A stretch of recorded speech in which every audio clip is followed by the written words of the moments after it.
नमन करते हुए आज इस ऐतिहासिक दिवस पर वीर शिरोमणि राणा प्रताप भील का गाथा स्थापित हो रहा है। यह एक आदिवासी समाज के लिए बहुत बड़े गर्व का विषय है। लेकिन इस कार्यक्रम के लिए, जैसे गुरु वक्ताओं ने कहा, यहाँ के आयोजन कमेटी ने भी बताया कि 6x6 की जमीन के लिए संघर्ष करना पड़ा।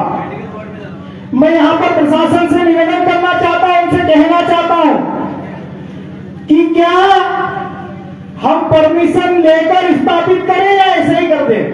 नहीं तो ऐसे भी करते आता है हमको। और यहाँ के जो जनप्रतिनिधि है, झाबुआ जिले के जितने भी जनप्रतिनिधि है, वो सारे के सारे नालायक हैं। अरे जिस राणा प्रताप भील ने महाराणा प्रताप को शरण दी थी, उसको समझ लीजिए आपको भी शरण मिल जाएगी, वरना आपकी छुट्टी होने वाली है 2023 में। और बहुत सारी बातें बोलती है, मैं सीधे पॉइंट पे आऊंगा।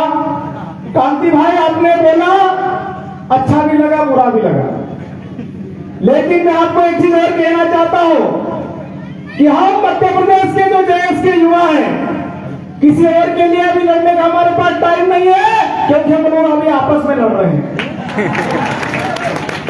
और यहाँ पर इतनी जन जागृति आ रही, खासकर हमारे धार जिले में एक ही 2-2 पंचायत हो रही है, तो जन जागृति बहुत हो गई है। अब जो भी है, तो दादा भवन दादा का अनुसरण हम लोग युवा, हमारे युवा करते हैं। हमारे समाज के लिए जितने भी महान क्रांतिकारी समाज के लिए जो काम करते हैं, जैसे दादा ने बोला कि मिर्ची रोटी साथ में लेकर आए, हम लोग भी मिर्ची रोटी लेकर जाते हैं। और अभी हम डूंगरपुर दादा के समर्थन में गए थे, तो कांति भाई रोड ने कहा कि रास्ते में खाना खा लेना, पैसे में डाल रहा हूं। मैंने कहा दादा मध्य प्रदेश आओगे तो हम तो नहीं डाल पाएंगे। तो उन्होंने बोला कि एक बड़ा भाई छोटे भाई को दे रहा है, तो जबरदस्ती दादा ने 2000 रुपए मुझे ट्रांसफर किए थे और हम लोग रास्ते में खाना खाकर आए थे।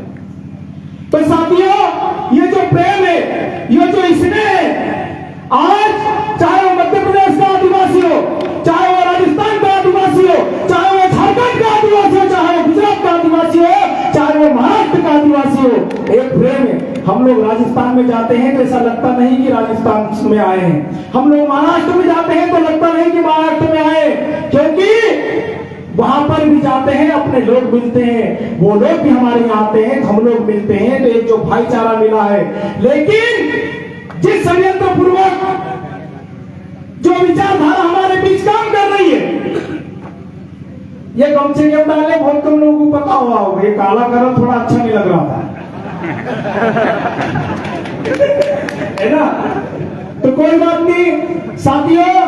और जैसे कि आयोजन कमेटी, अरे मन ढालो, कोई दिक्कत नहीं, इनको जैसे भगा देंगे अपन, नाम से क्या तकलीफ है, भाग जाएंगे। दादा ने राजस्थान से शुरुआत कर दी, मध्य प्रदेश से भी शुरुआत हो जाएगी। साथियों, कहना बहुत कुछ है, बोलना बहुत कुछ है, लेकिन मैं ज्यादा वक्त नहीं लूंगा, क्योंकि दादा भवन दादा एक समाज की ऐसी शख्सियत हमारे बीच बैठी है जो सतत सफर करते हुए हमारे बीच आए हैं। तो मेरा जो बाकी का जो समय है, मैं दादा के लिए छोड़ के जाऊंगा, क्योंकि मेरी देने की औकात नहीं है, मैं समय छोड़ सकता हूं, दे नहीं सकता। तो साथियों, मेरे युवा साथियों, मेरी माताएं, मेरे बहनें, सभी से मैं एक निवेदन करना चाहता हूं कि यह मांगने का समय नहीं है, यह छीनने का समय है।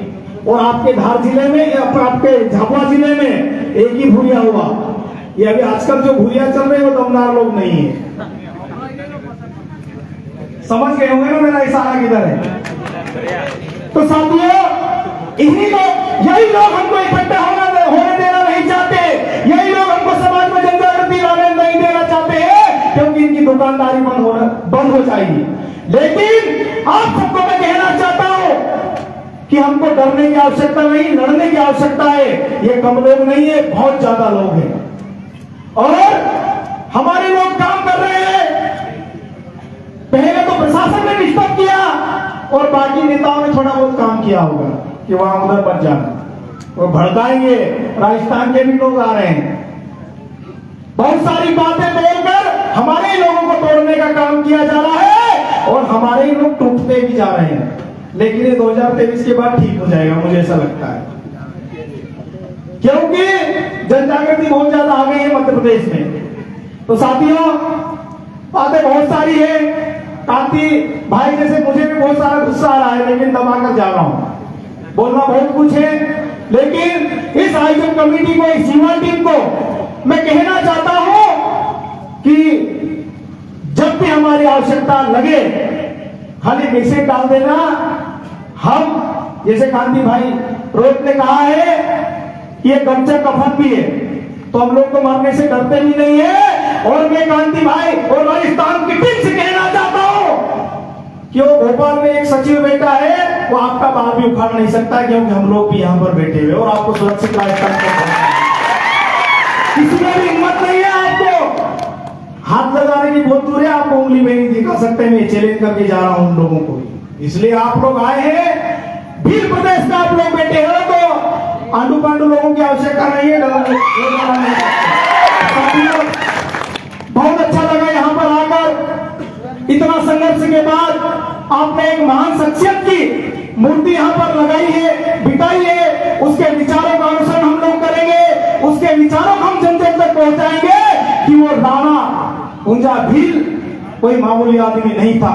और ये बात हमारे जो जनप्रतिनिधि हैं, जो भोपाल में जाकर सो जाते हैं, उनको भी हम लोगों को बताने की आवश्यकता है।